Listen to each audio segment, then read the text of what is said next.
Day and a very happy Earth Day. Not just today, but every day to all joining us from different parts of the world. We welcome you to day 3 of Guiding Nature, a unique 4-day series hosted by Chinmaya Mission Cleveland and Niagara in collaboration with United Consciousness, where we learn the philosophy from our scriptures from Sri Vivekji Gupta, the spiritual guide of Chinmaya Mission Cleveland and Niagara, and also hear from an environmental expert. Sri Vivekji Gupta, or as we lovingly call him, Vivekji, touches lives of seekers across the globe by expounding on the purpose of life in an accessible manner for varied demographics. The natural progression of these teachings is serving society and humanity. With his philanthropic vision, Vivekji has inspired and invoked our community's generosity to support a variety of causes such as empowerment of Indigenous women and children, animal protection, suicide prevention efforts amongst the LGBTQ plus youth, global relief efforts, including in India, Turkey, and Ukraine, to name a few. Under Vivekji's leadership, the Prithvi Seva Sangha initiative is focused on increasing environmental education, living more sustainable lives, and supporting multiple environmental charities that serve air, water, plants, and animals. Without further ado, over to Vivekji. Hari Om, Vivekji.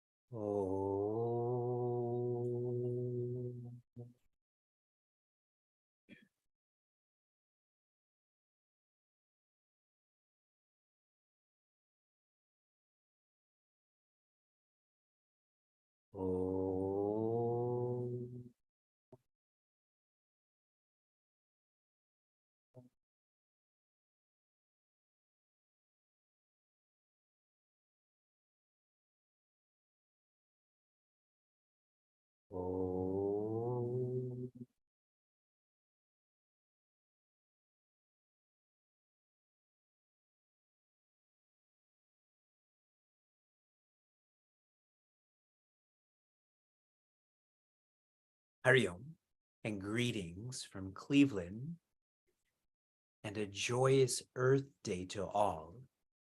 There cannot be a better way to honor our Earth than to be in this workshop that we're facilitating together right now. Each evening, you have seen me speak from a different home. There's a formal background, an informal background, an indoor background, an outdoor background. When I travel, especially in the mornings, and I'm very tuned into my reading and my writing, and then if I have to get up to do something, sometimes I will see something move and be very startled by it. But then when I look at what is moved, it's just my reflection, which I know to be scary, right? But when I do know that this is me, whether it's a mirror or a window or a shiny surface, all of that panic immediately turns into, I should know better, and humor that I felt that. And what this shows is the power of oneness. As soon as I didn't know that was me, panic. As soon as I did know this was me, there was rest. The G20 is being hosted by India or Bharat. And the theme that they're trying to share with these 20 countries, with the whole world, is Vasudhaiva Kutumbaka. And what this means in a practical sense is one earth, one family, one future. Now, how does a government proliferate such a message? They have chosen international coordinators, 2 of which are United Consciousness and Chinmaya Mission. I again express my honor to be part of both organizations and that we have been selected by the government of India to engage in this noble work. I welcome all those who are joining us live from Cleveland America, Canada, Europe, India. Our workshop is about knowing that we are the source of joy. And so the more you know about this, the more you smile. So this is my cue for everyone to smile more and stare less. And for everyone who doesn't have their cameras on, to turn their cameras on so we can see your smile too. Otherwise, I'll be afraid. I'll be afraid of the separation. We are engaged in a collaborative effort. There is much more collaboration that's going to happen this year, and I'm briefing you on this. On June 19th, we are going to celebrate International Day of Yoga. This will tune into one future. We want every day to be better. We want every year to be better. We want our future to be better. On July 16th, we are going to celebrate Prithvi Utsava. And this will focus on One Earth. We have many great thinkers and hopefully singers that will join us for this collaboration. On August 15th, we are going to organize a grand interfaith forum where people with the noble sentiment will share what is the message of their faith, of their religion. That will focus on one family. So there's much more collaboration. The workshop we're in right now really tends to all of this. It's like the entry point so that we can get to these specific rooms. This workshop is on how nature is guiding us to oneness. When we think of nature, I feel we do think of oneness. We don't feel that the dandelion is so separate from the grass. The branch is so separate from the bud. We feel this oneness, how nature is guiding us to this. And it's not enough just to approach this in a general way. We are focusing on specifics, that is insights on how to be more loving. We love ourselves the most because we feel this oneness. How do I feel the same with thyself, with thy neighbor, with thy mother? And these insights are not just from philosophy. I am happy that it's beginning with philosophy because this is a sublime subject, but also professional insights. We have listened to two great scientists. We have two more great scientists to listen to learn from. All that is created comes with a manual. I have a pretty irritable throat. And it's funny that I have this because my job is to speak. This is my vocation in life. So I was just taking a fisherman's friend. Now you can screenshot this and we can send it to them and I can get free fisherman friends.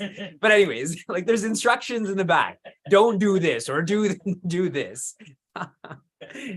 Now, if we think of creation, what is the manual on creation? How are we supposed to live? One of those manuals is Bhagavata. Bhagavata is a manual on how to nurture bhakti. An English word for that is love. Love thyself, love thy neighbor, love thy mother. And when one does love more and more and more, one feels the oneness they feel with themselves with all. This is why Bhagavata beautifully aligns with Vasudeva Kutumbaka. In the 11th section of Bhagavata, and I think many of you don't know this, but Bhagavata is 18,000 verses. You're getting to experience an awesome portion of this in 4 hours. For those who have studied this completely, we're at hour 152, not just 4 hours. Shri Krishna is trying to help Rishi Uddhava to practice love so that he can feel oneness, and he's struggling, just like we struggle. We all know we should practice love. We know we should feel oneness, but we struggle. So Shri Krishna shares precedent. He gives a narration about how a Avadhuta, also known as Rishi Dattatreya, also known as a Brahmana, how he has learned from nature to be more virtuous. We've come across many of these values. Now, a synonym for virtuousness is joyousness. Think of this experientially. The more faith you have, the more trust you have, the more discipline you have, you just feel happier. You feel more at ease with the people around you. Shri Krishna is trying to help him feel that he is the source of his own joy. How nature has guided this Brahmana that we have explored thus far. Number one, Prithvi, or earth, and the value is to forgive. Number two, Vayu, or wind, and the value to be practiced is purify. Number three, Akasha, or space, and the value to practice here is to accept. Number four is Apa, or water, in English, to refresh. Number five, Kapota, and I think a lot of you like this word, yes? Kapota, or dove, and the value to be practiced here is serve, to serve.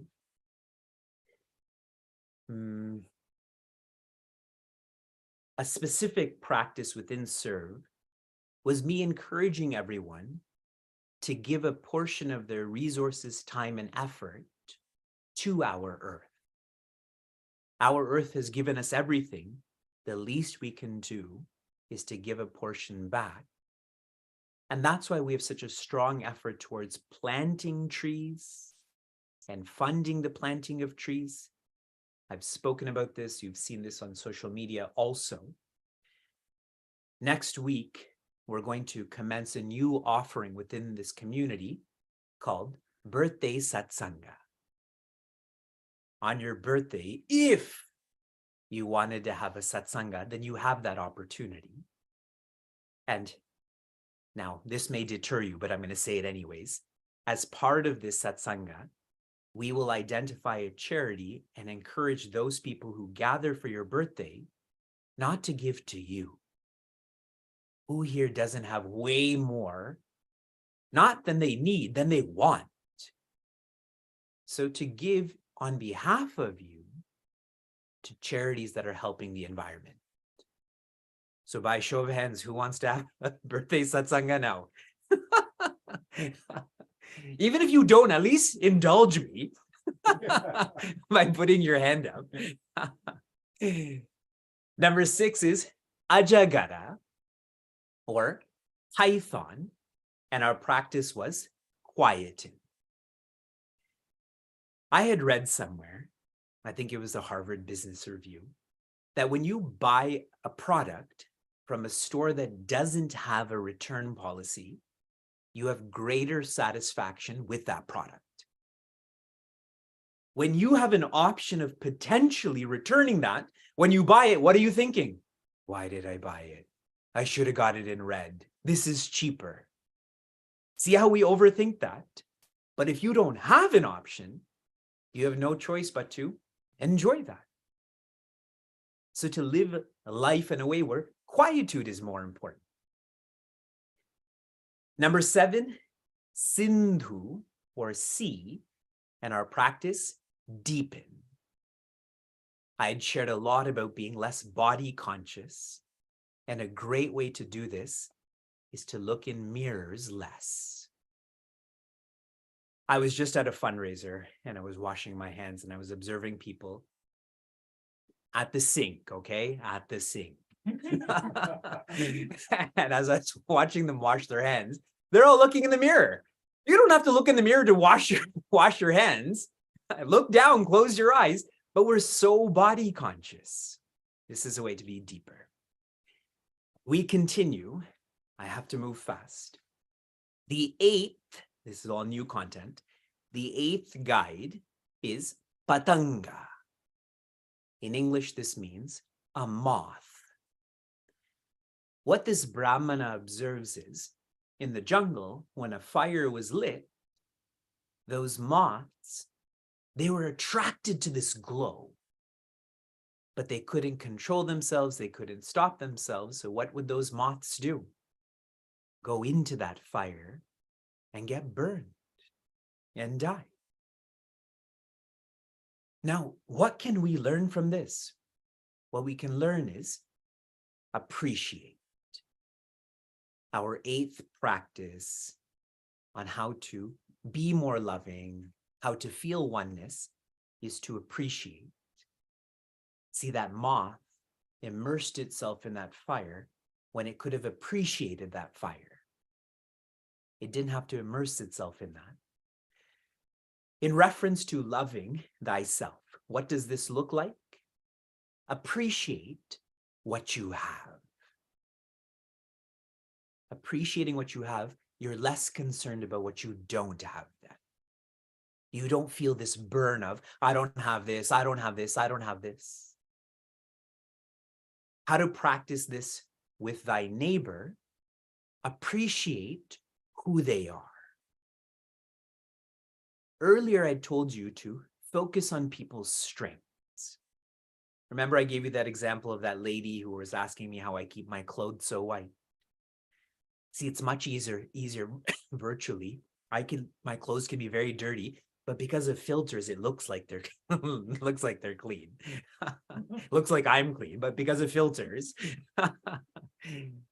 So now when I share, because I don't want to give you a monotonous message, appreciate who they are, appreciate what they have done for their communities, for their societies. Don't appreciate what they've done for you, because it's still about you then. Appreciate how they've dedicated themselves to this or that. And in reference to loving thy mother, be in nature more. You appreciating a video with cool music and a waterfall is great, but you actually being in nature is quite different, correct? Me saying Niagara Falls and you being near Niagara Falls is quite different. I love when I interact with children and they ask me, Vivekji, where were you born? And I share, in Niagara Falls. Right, that's the correct saying. Where were you born? In Cleveland. I don't say I was born at Cleveland. I was born in Niagara Falls. And so, you were born in the water. So when they say it, I just as seriously say yes. And then I don't explain and I carry on. So appreciate nature by being in nature. It's a great way to nurture resilience. We can all be more resilient. Number 9, the 9th guide, this Brahmana observes a Madhukrit. Madhukrit in English means a honeybee. And what he sees, he's paying attention to nature, how nature is guiding him, is that this honeybee goes from flower to flower to flower, not hurting that flower, but just collecting some of that nectar, the pollen. I don't really know what it collects. It collects the essence. Essence, that's why I'm not the scientist speaking, correct? Collects the essence from that flower and makes honey. And now for us, our practice is to learn. Learn from every experience like that honeybee collects from every flower, for us to collect from every experience. How to practice this in terms of loving thyself, expanding our oneness? Journal. I encourage seekers like me, like all of you, at the end of the day, if you have a nice journal, I'll do some more product placement, like this beautiful Moleskine journal with these high quality pages. I should be getting a lot of free stuff. On this right side of this journal, write down what this day meant to you. What were some hardships? What were some struggles? What were some revelations? What were some wins? When you journal, you're learning from your day. Naturally, the next day is going to be more fulfilling then. In reference to others, how do we learn? When interacting with people, instead of instinctually talking about yourself, ask them about them. So many times when I go places, I say Hari Om to people. It is a message about let us be less ignorant towards joy. And people respond, people react with, good, how are you? I never asked you how you are. I said Hari Om. But we're so reactive, correct? So ask them, and this is a secret, but now I'm telling you, so it's not a secret. In our culture, when you eat, what are you supposed to do? Eat. And so when I eat, then people ask a lot of questions about this or that. So my strategy is when I sit down and eat, I ask them a really deep philosophical question they don't have an answer to. So I say, please share. And then I get to eat my meal. So ask about them in reference to loving our mother. It is to organize these kinds of workshops on the environment, on the earth. What we're doing together is such a magnificent investment, isn't it? If Cleveland gets an awesome swimming pool, who benefits by that? Obviously the people in Cleveland, but not the people in Akron. If the earth is invested in, who benefits by that? Every being, every generation. There can't be a greater investment. So organize such learning. Number 10, Gaja. Anyone in English? What does Gaja mean? An elephant. That's correct. Elephants, and I'm only taking this based on philosophy, elephants are lusty animals. And so what hunters do in the jungle is they take the scent of elephants and they rub them on bulky things that look like an elephant. Let's say it's a rock, or they create like a wooden carve out. And then what happens is that the elephants, they're lusty towards these other elephants, and then they get trapped into a pit or whatever it may be. So what can we learn from this? Here's what we shouldn't learn from this: how to trap elephants. Okay, that's what we should not learn. What we can learn in terms of our lives is to move. To move. See, that elephant gets infatuated by that image of that other elephant.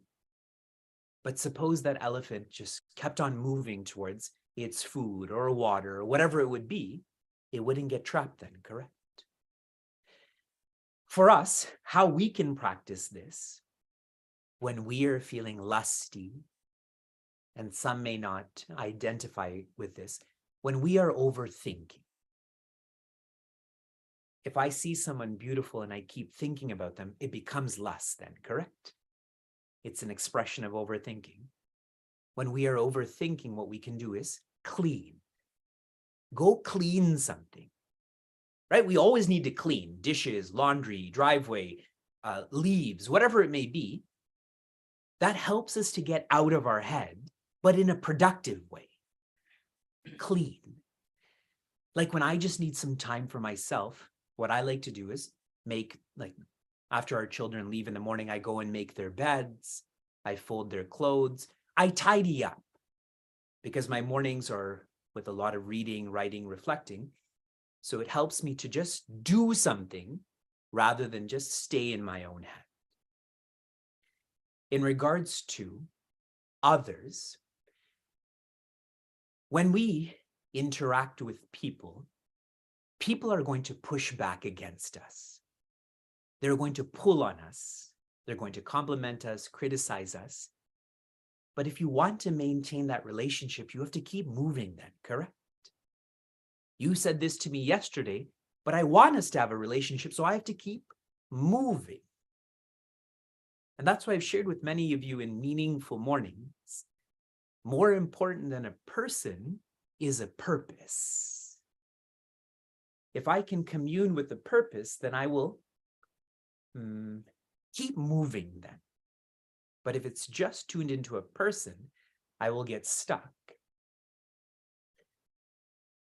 One more in reference to loving thy mother.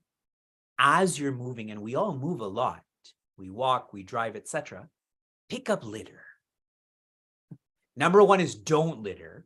But while you're moving, I see so many joggers and walkers that jog and walk with a plastic bag, and they pick up litter while they're doing this. What a great usage of moving. I'm going to move a little bit faster, okay? I still have to cover 2 teachers, which I'm going to do. Number 11, I'm going to speak really fast like this, so listen carefully. Do you remember those Micro Machine commercials where that person would speak really fast? Number 11 is harina. Harina in English means deer, a deer, like in the jungle. And deer, they get very infatuated by sound. They almost get hypnotized by this, and that's how they're trapped. That's what a hunter does. So number 1, don't learn how to trap deer, but more practically, it is to inquire. What we can learn from a deer is to inquire. In terms of ourselves, it is to have a meeting with yourself. We give such importance to meeting others. I have to meet the person to clean my pool. I have to meet with my accountant. I have to meet with my significant other's parents, whoever it is. But what about yourself? Give time for yourself to get to know yourself, and don't change it.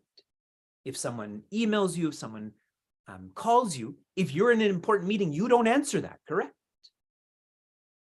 And I am going to take this to a deeper level because I love this thought. In the Bhagavad Gita, a value that Sri Krishna describes to be very important is daksha. Daksha typically is defined as efficiency, but more philosophically, it is to do what only you can do. To do what only you can do. Now, we as humans, we have an intellect that is more developed than any stone, plant, or animal. As much as you think some of your family members, that doesn't apply to them, it does, okay? I'm telling you that humans have developed enough intellect to inquire, am I happy? What is the purpose of my life? What will happen when I die? So inquire.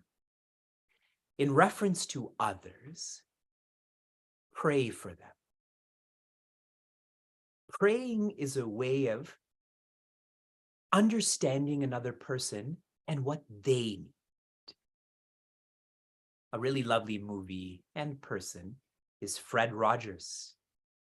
And the show is called A Beautiful Day in the Neighborhood, I think. And what's special about Fred Rogers is he used to pray for people by name. He would say, such and such name, I pray for you. Such and such name, I pray for you. So a way to inquire in reference to others is pray for them by name. Like we do in Meaningful Mornings, correct? This person's not well, or this person's relative is in the hospital. And in reference to loving thy mother, intensify your environmentalism. I was just sharing with the group of seekers in Portland, when we were growing up, there were 3 R's: reduce, reuse, recycle. But I congratulated all those in Portland, and many are joining right now, that they've introduced a pre-R. It's like R0, which is to refuse. Refuse, do that, then you don't even have to reduce, reuse, recycle, correct? So you have to intensify your environmentalism. In Sanskrit, we would describe this as yoga. The 12th, and I'm not going to cover it, I'm just going to speak it out. It is Meena, like Meenakshi. In English, this means fish. And what we can practice from a fish is exercise. Now, for 24 hours, you have to guess, what in the world am I talking about? How can we learn to exercise from a fish when they don't even breathe like we do? Completing my portion before we hear from our scientist. In Bhagavata, later on in the portion we're studying, Shri Krishna shares with Rishi Uddhava that you can practice puja. Puja means you can worship in 11 different centers. Here's what they are. I'll read them in English. The sun, the fire, the teacher, the cow, the disciple, the space, the wind, the water, the earth. Naturally, I'm building up to that. But further on, the spirit, as in your own spirit. And Shri Krishna concludes with Sarva Bhuta, which means all beings. What is awesome about that is we can practice love. We can feel oneness, not just in a certain room, not just in a certain building, but with all of these 11 centers. And our earth gives us a beautiful field for that. So does our family, so does the future. From philosophy to professionalism, we are now going to listen to insights on air quality and our role from Prakash Bhave. He's a seeker, he's a friend, and here are some insights about him before he shares some insights. Prakash is a seeker who has served at Chinmaya Mission Raleigh, Durham, North Carolina for several years. The first time I ever came to the Raleigh Center, I had stayed with him and his family. He is a lecturer at NC State University and an air quality scientist at Duke University, as well as an environmental lobbyist. His concern for climate change has taken him across the globe, from working for the Environmental Protection Agency in the US to working as a senior air quality scientist in Kathmandu, Nepal. During their time in Nepal and then in India, Prakash, his wife, she's joining us right now, I've known her even longer than Prakash, and children learned how to reduce their carbon footprint. The Bhave family continues their efforts to protect our planet through their minimalist lifestyle. Prakash, welcome, and thank you for sharing in advance.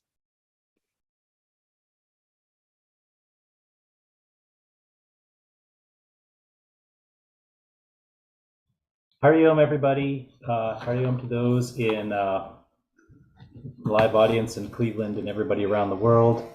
I'm going to talk more like the Micro Machines person to keep us on track here. Let's see.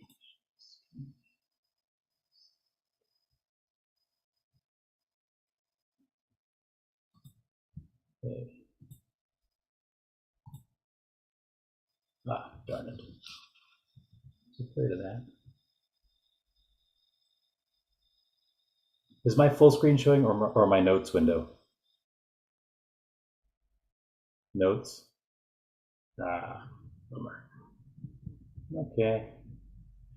One more try. And we actually had tested this, but why is it switching on me? Okay, share board.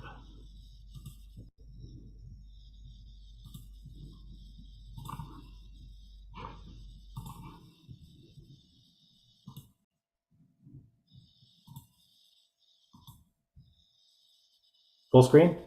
Yay, okay. So my honor to be one of your Prithvi Mitras this evening for the third section of the workshop on Vasudeva Kutumbaka. Happy Earth Day to everybody around the world. Hopefully you did something for the Mother Earth today. I'm sure you have been, because we've been learning from so many messengers from nature for the Bhagavatam. Today, my assignment was to tell everybody, as a scientist, a little bit about air pollution and air quality. Much of this will be review and well known to you. You all know, of course, when we breathe air pollution, it causes us to cough, maybe worsens our asthma. What many don't know is that the main way that air pollution affects our health in terms of our premature mortality is by affecting our cardiovascular system, causing heart attacks and strokes. Of course, air pollution is the cause of of what you heard about on day one of the workshop. That is climate change. It's the reason. It's the carbon emissions that come out when we burn anything that contains carbon, whether that be biomass or fossil fuels, that causes the sea levels to rise and causes all the extreme weather that we've been experiencing. In addition, air pollution, this is another lesser known thing, that air pollution actually damages crops. A couple days ago here in North Carolina, we had an ozone orange alert day, which means that the air pollution level was high enough, at least ozone pollution was high enough, that it was unsafe to do a rigorous exercise. But in addition, when ozone is high, it attacks the cellulose in plants. The double carbon-carbon bond breaks it down, and then that reduces the yield of crops. And this causes a food shortage in many places around the world. In the Indo-Gangetic Plain, they lose about 10% of their projected crop yield every year because of ozone pollution. In the Himalayas, where we were living close to when we lived in Nepal, air pollution, that is black carbon soot, deposits on the glaciers and snow surfaces, causing them to melt even faster than they would with regular atmospheric climate change. And then this results in a reduction in the amount of water available to mountain villages, as well as over time, as the glaciers melt too much, there'll be a shortage of hydropower, which is the main source of energy in Nepal and Bhutan and parts of northern India. One thing that's very confusing about air pollution when we read the news about, oh, it's a very high pollution day, or this Delhi is ranked 10th in the world or 20th in the world, and Beijing is some other number, is that there are so many air pollutants. There's an alphabet soup of them. I wanted to break those down into two categories. There's gaseous air pollutants and particulate pollutants. This is an aerial photo of the Kathmandu Valley where we could see a very distorted, blurred image. And that's because the particles in the atmosphere are scattering the light. They scatter light very efficiently because they're about the same size as the wavelength of light. And so the gaseous pollutants, on the other hand, are almost all invisible. They're not what causes us to see the air being smoggy or polluted. Within the gases, there's another alphabet soup. There's greenhouse gases, the ones that you learned about on Thursday. These are the ones that cause climate change. Everyone knows about carbon dioxide, but also methane gas is another very potent warming agent, as well as nitrous oxide, which comes from fertilizing fields, or in the case of the US, over-fertilizing fields with nitrogen. A lot of people have heard about chlorofluorocarbons, which were discovered in the late 1970s and early 80s to be the cause for the depleting ozone hole. But they are also being found to be very, very efficient at warming the atmosphere. Closer to the surface of the Earth, where we all live and breathe, There's an even larger soup of different air pollutants that come from power plants like sulfur dioxide, from animal husbandry, livestock, poultry and swine, pig production that emits ammonia when the feces of the animals is concentrated. Carbon monoxide, which comes from any form of incomplete combustion. Benzene coming from cigarette smoking, as well as vehicle emissions, evaporative emissions from gasoline that causes cancer. Nitrogen oxides that come primarily in the US from power plants, as well as from diesel trucks and buses, and so on. Ozone, we already talked about.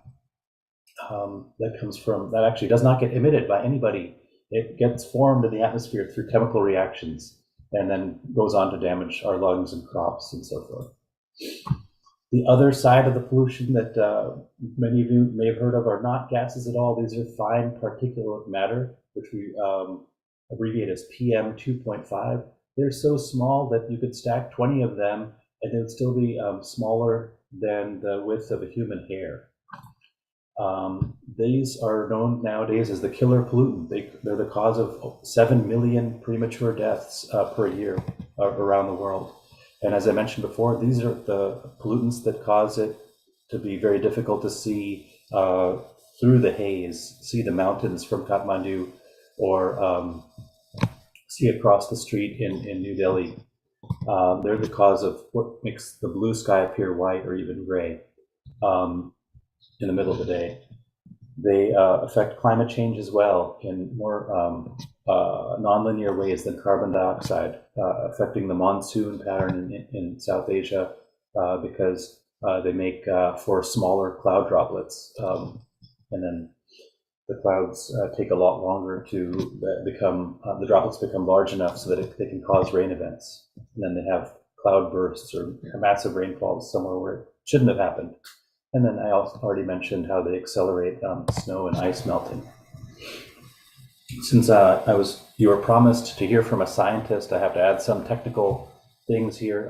PM 2.5, this fine particulate matter, has very weird units. The units are micrograms, that is millionths of a gram per cubic meter of air. So they're very, very light. An individual particle is weighs in the picogram. So what is that? 1 trillionths of a gram. So very, very, very small. So small that you cannot see them, most of them with the naked eye. So micrograms per cubic meter are the units that I'm going to show some data about PM 2.5 from. So how does it look across the United States? We have many, many locations measuring PM 2.5 continuously in the US. We have, Canada also has a fair amount, about 100 to 200 of these. Here is where I live in North Carolina, where our PM 2.5 levels are less than 7 micrograms per cubic meter when averaged over the course of a year. The most polluted place in the US is shown here on the left, 22, so 3 times more polluted than where I live. The next few are in the Midwest. Cleveland folks, you are now on the podium. You're top 3 to 5 in the country. And in Los Angeles, everybody's heard about as being sort of a notorious PM 2.5 and pollution hotspot. There's some numbers down there for you. 13 micrograms per cubic meter is what you're breathing on average in Cleveland. What's considered healthy? The World Health Organization used to say 10 micrograms per cubic meter or less is considered healthy air. A year or 2 ago, they refined this and said, actually, if 5 micrograms or less is healthy. We're seeing health effects, adverse health effects, even at the 6, 7, 8 microgram level. But for the most part, I consider our air in Raleigh to be quite clean, and that's perhaps because of this perspective. Putting that US map in the context of the entire world, I want to note that this is a logarithmic scale. So this is going up from 1 microgram to 10 and then 100. And what we can see is that our PM levels in all US, Canada, and so forth are less than 20 micrograms per cubic meter. But in these other regions, it's more than 40 micrograms per cubic meter. So more than 6 times the pollution level of Raleigh-Durham, or more than 3 times the levels in Cleveland. Delhi has been on the map in air pollution, 140 micrograms per cubic meter, so 20 times what we're breathing here in Raleigh. Vivek Ji in the introduction said that he stayed with us 10 years ago.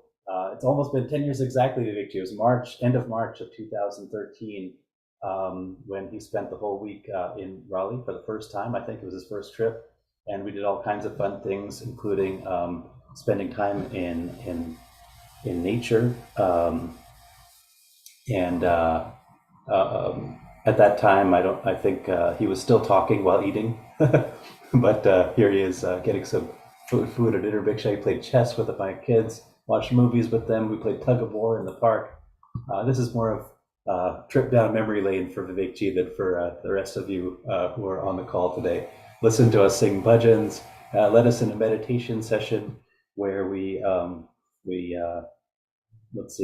practiced what the Harina and the Gaja and are doing, and then played some other games. He even attended our Bal Vihar on Sunday morning before flying back to Niagara, and ate ice cream with us. It was a lot of fun. During this visit, me and Nita, we got to observe a superb example of someone who was living a lifestyle outside of the norm, and it motivated us to transcend the boundaries of our Grahastha life and try to do more good for the world and expose our children to other places that will allow us all to become more worldly, try to live happily with less, reduce our materialistic consumption, lower our carbon footprint. And that's what led us to moving to Nepal. Briefly, we thought about different places to live, and this Venn diagram kind of helped guide us. So here we are. Where are we? In the US, where we have tons of expertise about air pollution. So we're outside of this circle of Venn diagram. We don't have poor air quality anymore, so we're outside of this circle. And we've had the political will and political stability to clean the air for the last 30 years or so, and the data show that we made marked progress.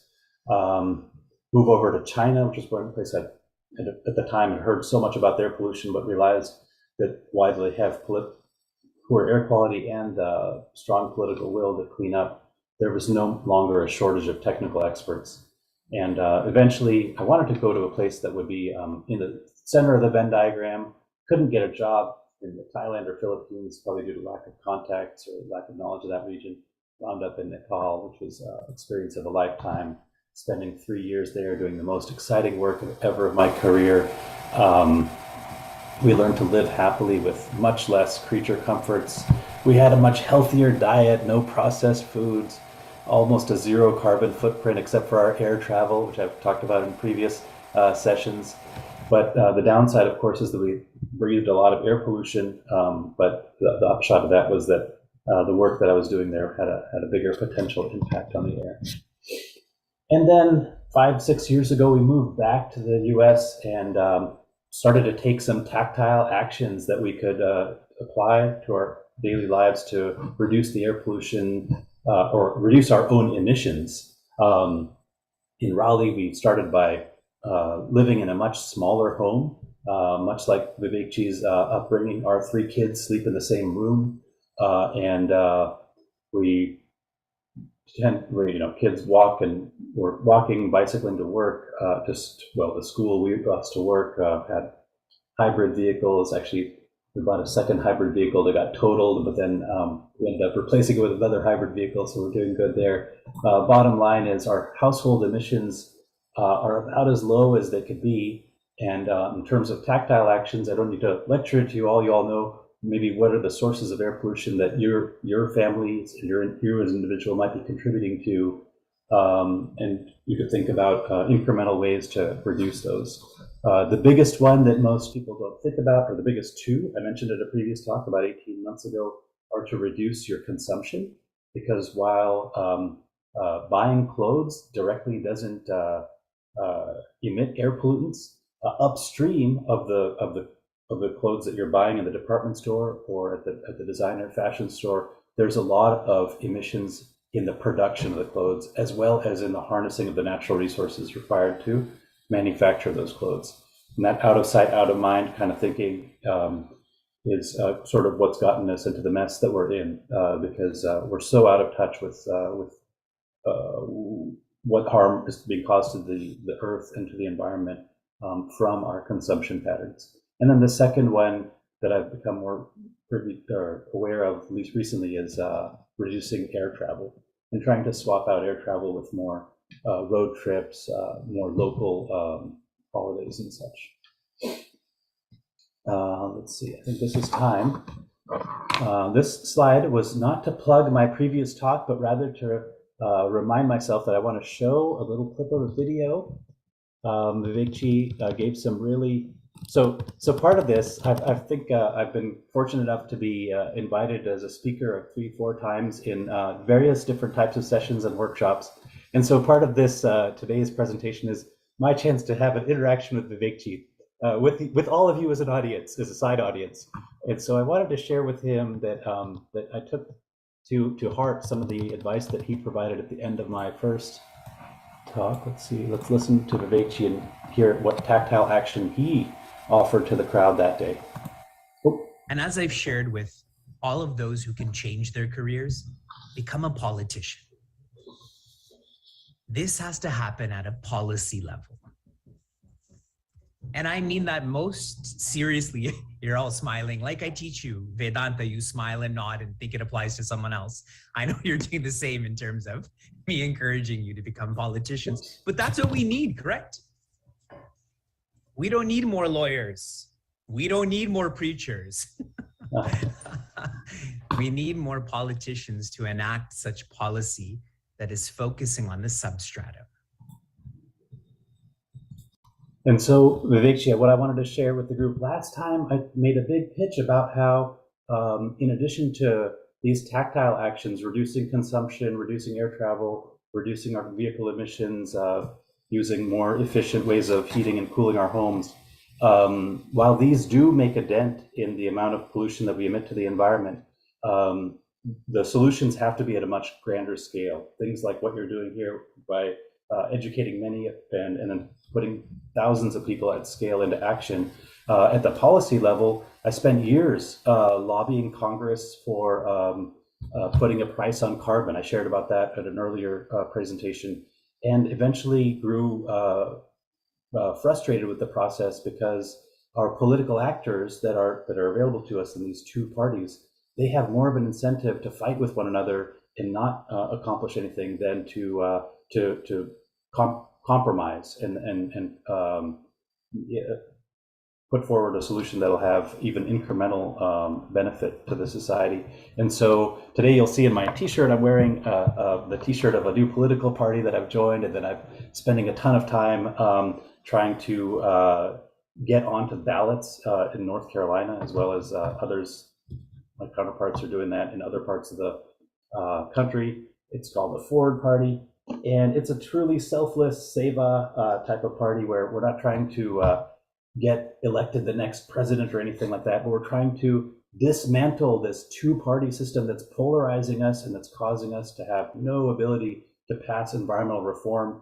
The biggest environmental reform that we had in the last 15 years was the Inflation Reduction Act last October, November, and that was passed because of the slimmest of majorities of one political party and shoved down the throats of the others.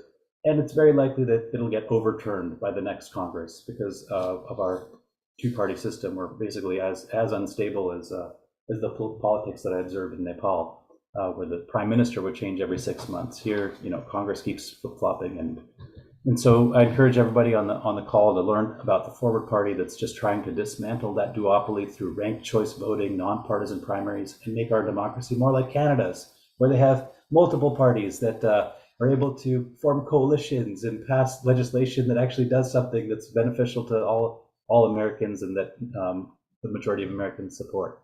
So I will stop there and turn it over to questions for Vivekji, and if you have anything you'd like to ask me, I'm here as well. Hari Om. Thank you so much, Prakash, for all you've shared in a comprehensive way through your words and through your actions and your family's actions. We began a little bit late, so we'll take minimal questions right now. If anyone has any questions, you can virtually put your hand up or here, and these questions will just be for Prakash. He's the scientist, the professional, and it'll be more valuable to hear from him. Any questions from anyone? You can also write them in the chat. In any direction.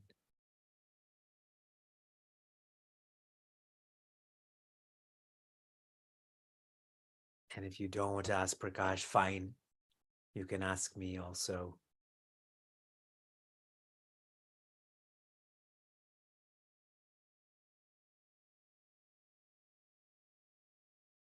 Okay. I'm going to start my countdown. 3, 2, and 1. Okay, Prakash. Okay. You got one question from Vignesh. Vignesh, ask away. Hi, I'm really grateful for the presentation from both. Prakash ji, one quick question is, I was curious why the particulate matter pollution is so much greater in Asia, Middle East, in some parts of Africa. I was particularly concerned, is it because what we're doing in our society is forcing those countries to pollute more in order to produce for us? Brilliant. Wow, Vignesh, that's very insightful. Yes, as many you may know, China overtook the US and the European Union as the largest emitter of greenhouse gases a few years ago. But the majority of the emissions coming from China are what we call export embodied emissions. The only reason that they're emitting that is because we've outsourced our manufacturing to them, us in Europe. And so if they weren't producing for us, they would not be emitting half of what they're emitting today. On the other hand, in North India, that's not the case. The Indo-Gangetic Plain, the source of PM 2.5 there, isn't so much due to power plants. It's largely driven, the majority of that pollution is from cooking with solid fuels. So there it's a case of not having access to clean energy like we have here, where we can cook with gas and electricity. They tend to cook with twigs, biomass, dung cakes, and so forth. And when you do that at scale, that may have been fine in the days of the Mahabharata when there was only 30 or to 50 million people in that region, but now it's 700 million, and everybody emitting very, very high amounts of pollution, probably eating a lot more than they did a couple of thousand years ago, eating more cooked food. That's basically driving the pollution way up. In addition, the brick kilns, the cement manufacturing, all of the other things are, of course, there. But yeah, it's the cooking with solid fuel that has to really change. Thank you, Prakash. Out of respect for everyone's time, we're going to pause on our dialogue here. Again, we appreciate your teaching us through an audio-visual way. And the other questions that are coming up, tomorrow we'll try to create more time for a dialogue. We'll try. As we shift to our announcements, I'm starting with from the United Consciousness perspective. We have a conference in Germany that's happening in June. We have a conference that's happening in India in December, December 15th to the 17th. This is called the United Consciousness Conclave. And what's special about this is going to happen in Ujjain. That's actually where Sri Krishna learned. Even though he's teaching all, but apparently he learned too, and that's where he learned. I will be going from Canada, and I'm inviting everyone, particularly those in Canada and America, to come with me. We can travel there together, even though Prakash told us not to, but we're going there for a good reason. We're going there for a good reason. And then from the Chinmay Mission Cleveland Niagara perspective, I have been encouraging everyone through so many different forums to please fund the planting of trees. Right now, we're supporting Trees for the Future, which is an organization that is planting trees in the sub-Saharan Africa area, where this is needed. On Prakash's graph, you could have seen on that middle range of Africa, there's high air pollution. And that can be regulated to an extent through having more trees there. This morning, I was sharing that privilege is only privilege if you know it. And if you know it, then you share it. We have raised almost $13,000. My aspiration, my organizational expectation was by the completion of this workshop, which is tomorrow night, we would have reached $25,000, or at least by Arbor Day, which is on April 28th. So please think about everything that you've experienced in reference to the earth, particularly this workshop. And if you feel this dakshina, which means gratitude to our earth, to our community, then express this as dana, which means sharing your privilege, funding the planting of trees. This is not going to any particular person. It's going to all people, all generations. Your rad from yesterday was to pick one of the practices. I'm going to debrief on what I practiced. It was to speak based on satya, hita, and priya, to speak only if it's truthful, useful, and beautiful. Today, I had to interact with 5 different groups of people, and I was thinking about these filters and trying to practice this. I didn't feel social anxiety. I was okay with not speaking to this person if it didn't flow into these filters. So if you find you're a socially anxious person, practice speaking like this. And now your rad for today is pick another one. You learned a lot philosophically and professionally. Pick a practice. Practice this and feel this oneness. Shanti, Shanti, Shanti. Be safe, be sound, be serene. Once again, a joyous Earth Day. Hoping we all feel this is every day. Be joy.